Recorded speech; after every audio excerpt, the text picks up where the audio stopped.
Hi అండి. Good morning అండి. ఈరోజు అండి మనం సేన బోండాలు చేసేసుకుందామండి.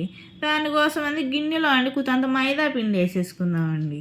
తర్వాత దాంట్లో రుచికి సరిపడంత ఉప్పు వేసేసుకుందామండి. తర్వాత దాంట్లో ఒక 2 కప్పులు పెరుగు వేసేసుకుందామండి. దీంట్లో కొంచెం పెరుగు ఎక్కువే పడుతుందండి. అప్పుడే బోండాలు బ్రౌన్ కలర్లోకి వస్తాయి, కలర్ఫుల్గా మంచిగా బాగుంటాయండి. అందుకోసం కొంత పెరుగు ఎక్కువ వేసుకోవాలండి. తర్వాత సోడా ఉప్పు వేసుకోవాలండి. సోడా ఉప్పు వేసుకోవడం వల్ల బౌల్గా వస్తాయండి, అందుకోసమేనండి. ముందుగా అండి పిండిలో పెరుగుని కలిపేసుకున్న తర్వాత దాంట్లో కొంచెం వాటర్ని పోసేసేసి బాగా పిసికేసుకోవాలండి. దబా దబా దబా దబా పిసికేసుకోవాలండి.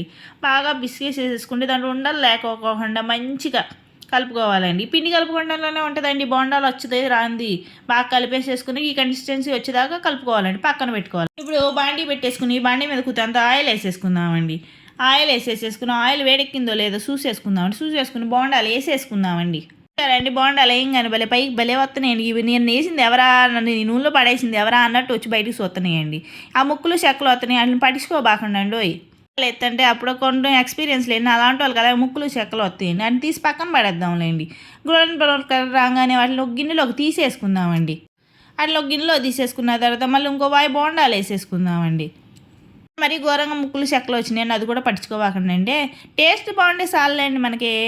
అవి కూడా గోల్డెన్ బ్రౌన్ కలర్లోకి రాగానే పక్కన ఉన్న ప్లేట్లోకి తీసేసేసుకుని పెట్టేసుకుందామండి. పక్కన ఉన్న ప్లేట్ తీసుకుని వేసేసుకుంటాండి. అబ్బా సొత్తకి ఎంత బాగున్నాయండి, ఎంత బాగా వచ్చినాయండి. ఇప్పుడు వీటిని తినేద్దామండి, ఆకలి వేసేస్తుంది. వీటి ముందు ఒక ప్లేట్లో వడ్డించేసుకుని దానికోసం కాంబినేషన్గా అల్లం పచ్చడి పల్లీ చట్నీ చేశానండి. టిఫిన్లో అయినా అల్లం పచ్చడి పల్లీ చట్నీ ఉంటే చాలా టేస్టీగా ఉంటాయండి. మీరు కూడా ప్రతి ఒక్క టిఫిన్లో అల్లం పచ్చడి ఉండేలా ట్రై చేయండి. వీడియోస్ నచ్చాయి లైక్ చేయండి, షేర్ చేయండి, సబ్స్క్రైబ్ చేయండి. గీతక్కని మర్చిపోకండి. బాయ్ అండి.